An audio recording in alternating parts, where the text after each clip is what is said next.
오늘 하나님께서 우리에게 주시는 말씀은 골로새서 3장 18절에서 21절까지의 말씀입니다. 아내 되니 여러분, 남편에게 순종하십시오. 이것이 주님 안에서 합당한 일입니다. 남편 되니 여러분, 아내를 사랑하십시오.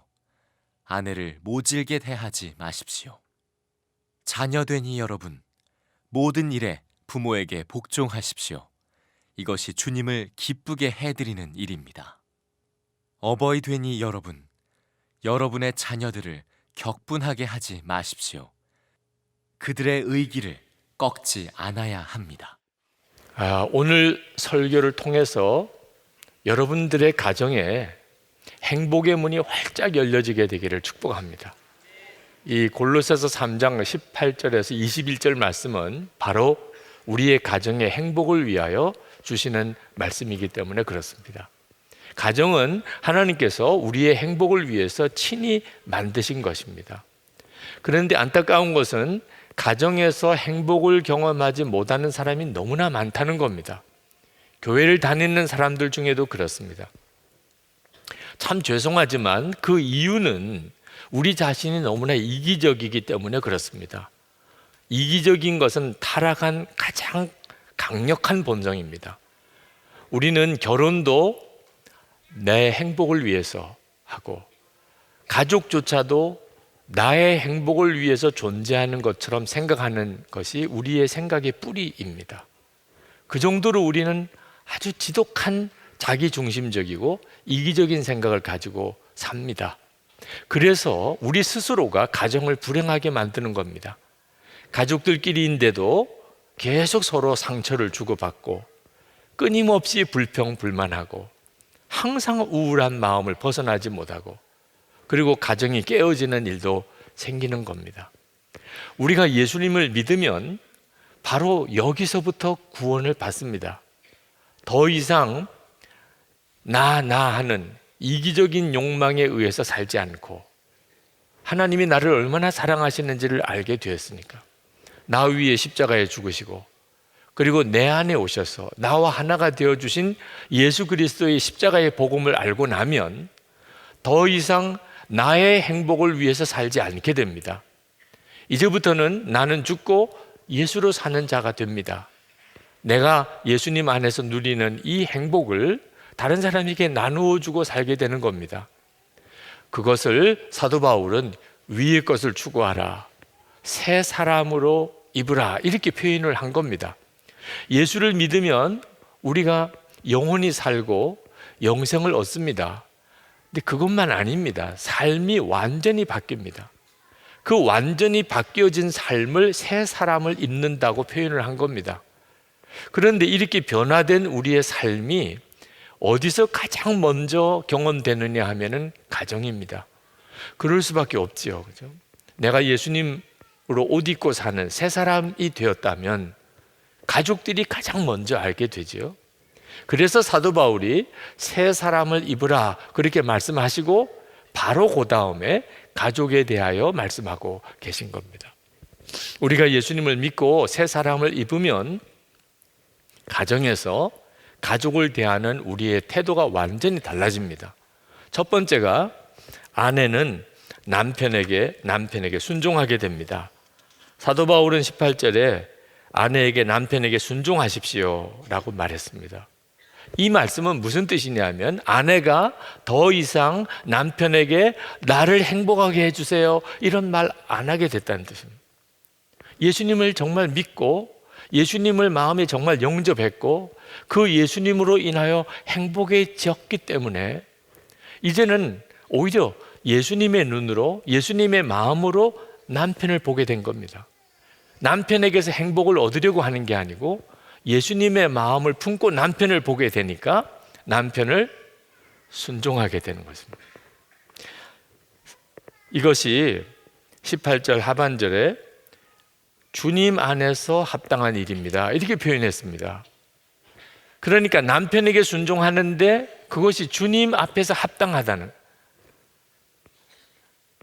남편에게 순종하는 것이 곧 남편에게 순종하라고 하시는 예수님에게 순종하는 것이란 뜻입니다. 이걸 에베소서에서는 남편에게 죽게 하듯이 순종하라, 그렇게 표현을 했습니다. 그러니까 그저 남편에게 순종하는 게 아니고 예수님께 하듯이 순종한다는 겁니다. 그것은 예수님의 마음을 품었기 때문입니다. 내가 예수님으로 옷 입었기 때문에 그렇습니다. 시대에 따라서 이 말씀은 상당한 논란이 있습니다. 특히 요즘 시대에는 더 그렇습니다. 아마 여자분들 중에는 지금 벌써 마음이 닫혀버리고 계신 분도 있을 겁니다. 지금 어느 시대인데 지금 옛날적 이야기를 하는 거야, 이렇게 이해하시는 분들도 있으실 거예요. 근데 이 말씀은 성경을 자세히 봐야 그 정확한 의미를 알게 됩니다. 여러분, 아담과 하와가 선악과를 따먹고 타락했을 때 그 과정을 가만히 살펴볼 필요가 있습니다. 하와는 남편 아담에게 순종하지 않았고 마귀의 말에 순종을 했습니다. 그래서 선악과를 따먹었습니다. 그리고 남편은 아내를 이끌어 가야 하는데 오히려 남편 아담이 하와가 하는 말에 순종을 합니다. 당신도 먹어요. 나도 먹었는데 당신도 먹으라고 할 때 아담이 하와의 말을 듣고 선악과를 따먹은 겁니다. 그래서 에덴 동산에 쫓겨나게 되고 우리는 타락한 존재가 된 겁니다. 이것이 처음 인류가 타락할 때 일어난 일입니다.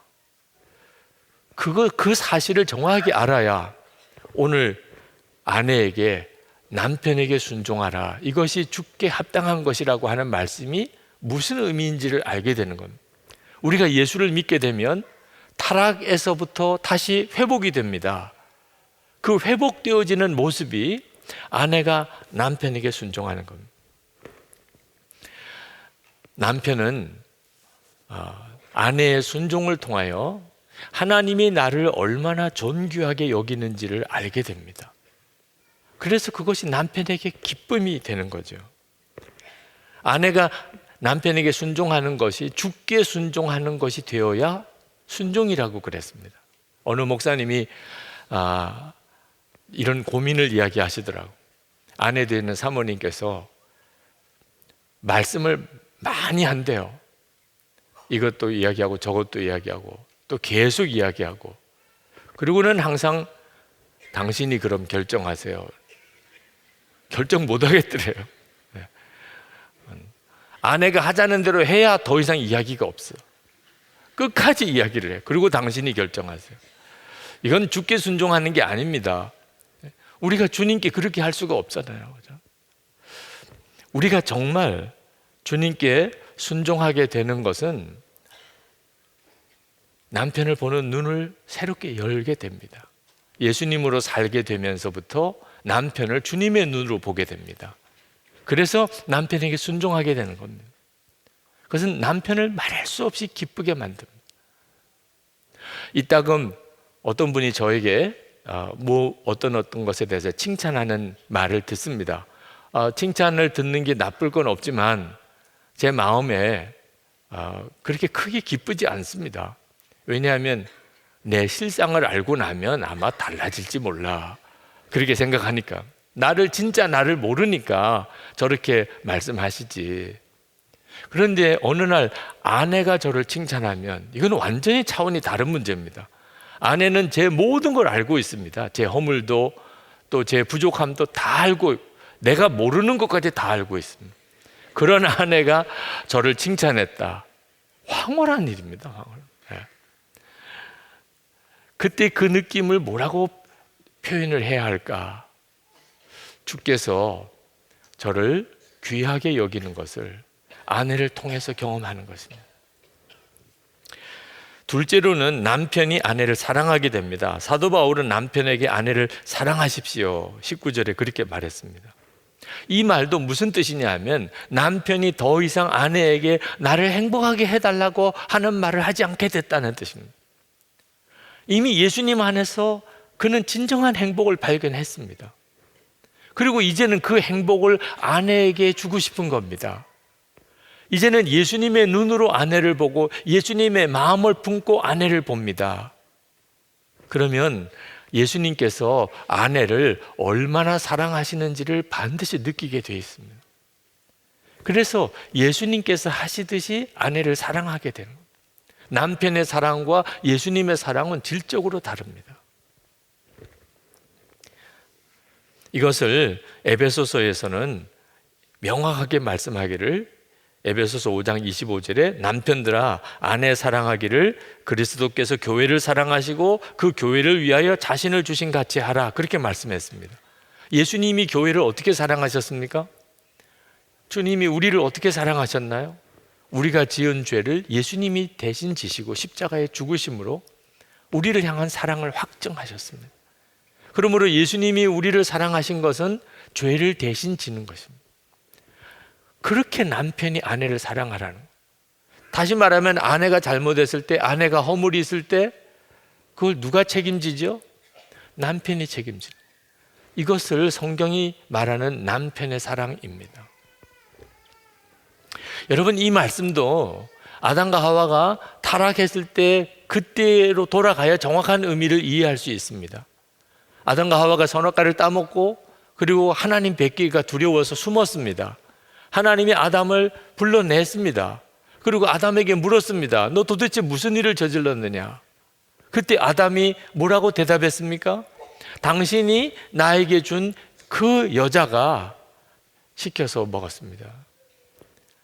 이게 정말 무서운 말을 하고 있는 겁니다. 남편에게 준 사명은 아내를 사랑하는 겁니다. 끝까지 아내를 책임지고 보호하고 지켜주어야 됩니다. 그런데 갑자기 완전히 무섭게 변해버렸습니다. 남편이 아내를 정죄합니다. 남편이 아내를 고소합니다.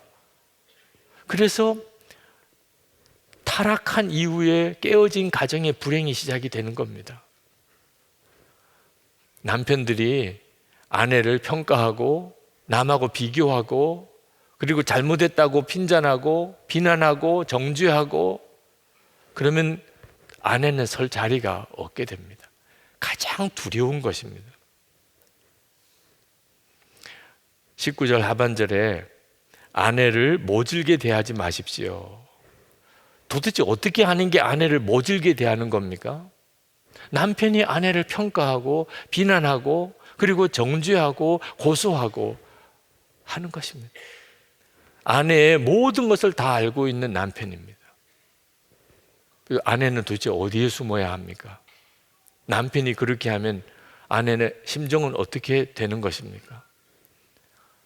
예수님의 눈으로 아내를 보면 우리 주님이 아내를 얼마나 사랑하시는지, 아내의 모든 죄를 주님이 대신 지시고 사랑하시는데 그 사랑을 남편이 아내에게 주게 되는 겁니다.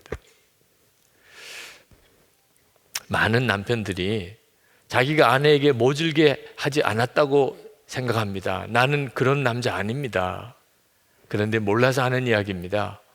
아내에게 무심한 것 자체가 아내를 얼마나 힘들게 하는지를 남편이 잘 모릅니다. 여기 계신 남편 여러분, 여러분은 아내가 어디 아픈지 아십니까? 아내의 마음의 상처가 어떤 것인지는 아십니까? 여러분은 아내가 언제부터 기쁨을 잃어버렸는지 아십니까? 여러분은 정말 아내가 정말 하고 싶은 말이 뭔지는 아십니까? 분명하게 대답을 바로 할 수 없다면 아내를 모질게 대하고 있었던 겁니다. 결혼해서 부부가 되었는데 전혀 아내에게 관심이 없이 살았던 겁니다. 이것보다도 아내에게 고통스러운 건 없습니다. 남편이 아내를 정말 귀하게 여겨야 남편의 기도가 하늘에 상달이 됩니다. 베드로전서 3장 7절에 남편들아 이와 같이 지식을 따라 너희 아내와 동거하고 그를 더 연약한 그릇이요 또 생명의 은혜를 함께 이어받을 자로 알아 귀히 여기라. 이는 너희 기도가 막히지 아니하게 하려 함이라. 남편 여러분, 기도할 제목이 얼마나 많습니까? 하나님이 이루어 주셔야 될 일들이 얼마나 많은가요? 그러면 아내에게 잘해야 합니다. 아내의 마음에 상처가 없어야 합니다. 세 번째는 자녀는 부모에게 복종하게 됩니다. 20절 말씀에 자녀되니 여러분 모든 일에 부모에게 복종하십시오 라고 말했습니다. 새 사람을 입고 나면 달라지는 것 중에 뚜렷하게 달라지는 것이 부모님에 대한 태도가 달라집니다. 왜? 예수님의 눈으로 부모를 보게 되기 때문에 그렇습니다. 그래서 이것이 주님을 기쁘게 해드리는 일입니다. 그렇게 말한 겁니다. 부모님에게 효도했는데 주님을 기쁘게 해드리는 것이라는. 그러니까 성경은 우리가 부모님을 향한 태도가 그대로 하나님을 향한 태도라고 받으신다는 겁니다. 여기에 많은 사람들의 마음에 두려움이 있습니다. 왜냐하면 부모님에 대하여 마음에 상처가 있거든.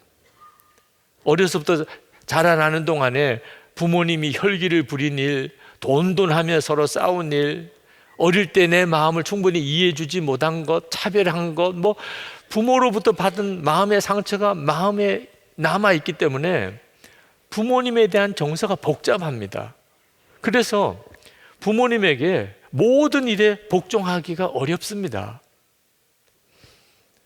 여러분, 그래서 내 행복을 위해서 부모님을 보지 말고 이제는 예수님으로 부모님을 보아야 한다는 것입니다. 부모가 유난히 나쁜 사람이었기 때문에 그렇게 한 게 아닙니다. 부모님도 사람이었다는 뜻입니다. 사람이기 때문에 허물이 있을 수밖에 없는 겁니다.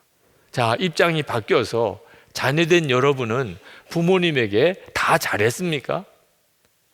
잘못한 것도 있겠지요. 그러면 그게 뭔지 기억은 하십니까?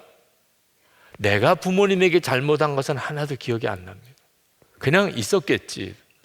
근데 부모님이 나에게 잘못한 것은 그대로 기억합니다. 부모님이 나에게 은혜를 주신 것까지 다 기억하는 게 아닙니다. 상처 준 것만 기억합니다. 이것이 우리가 타락한 본성 때문에 가지고 있는 것입니다. 여러분, 예수님을 믿었다면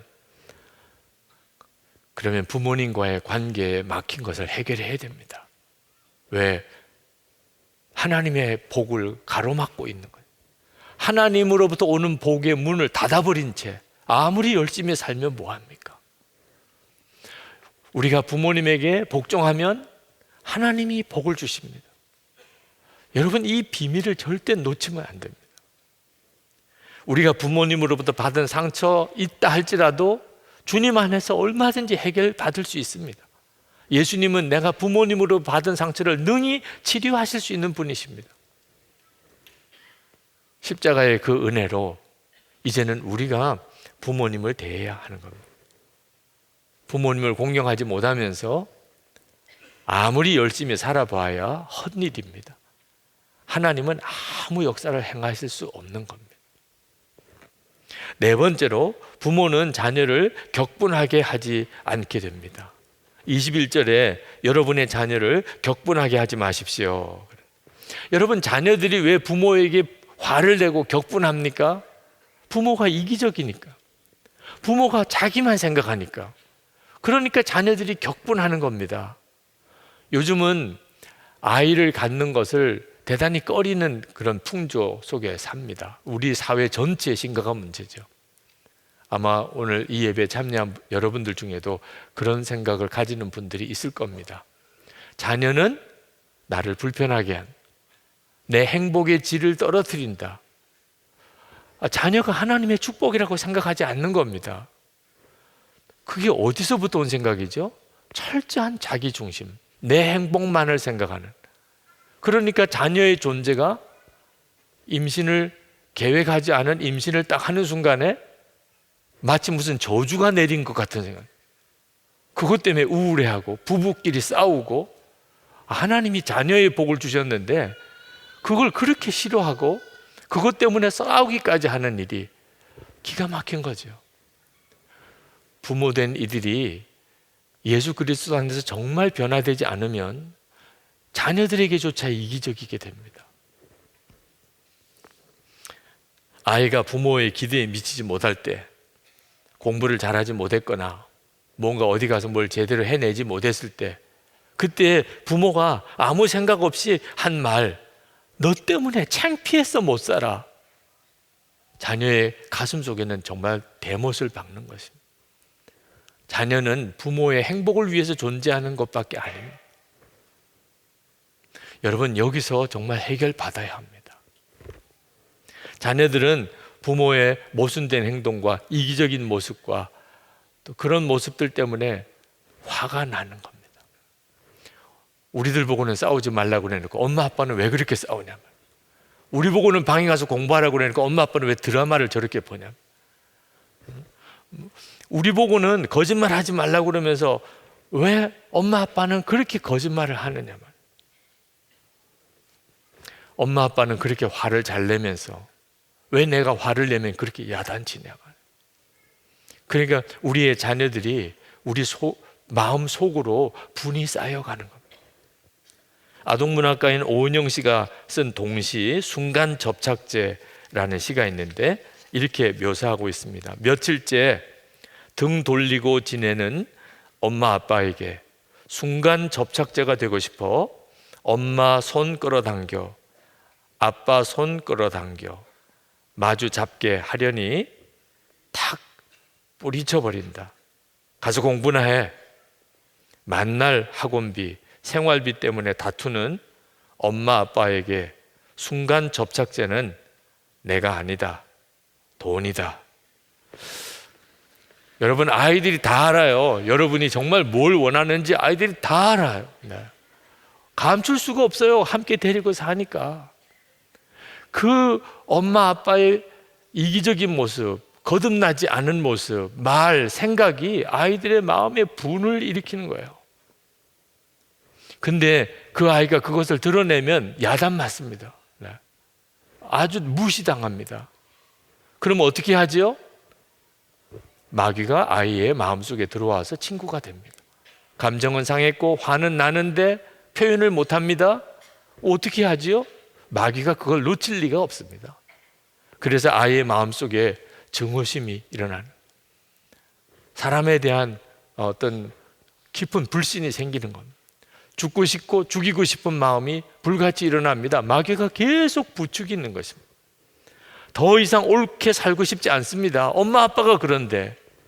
그래서 21절 그들의 의기를 꺾지 않아야 합니다. 바로 살고 싶은 생각을 꺾어버리는 거예요, 부모가.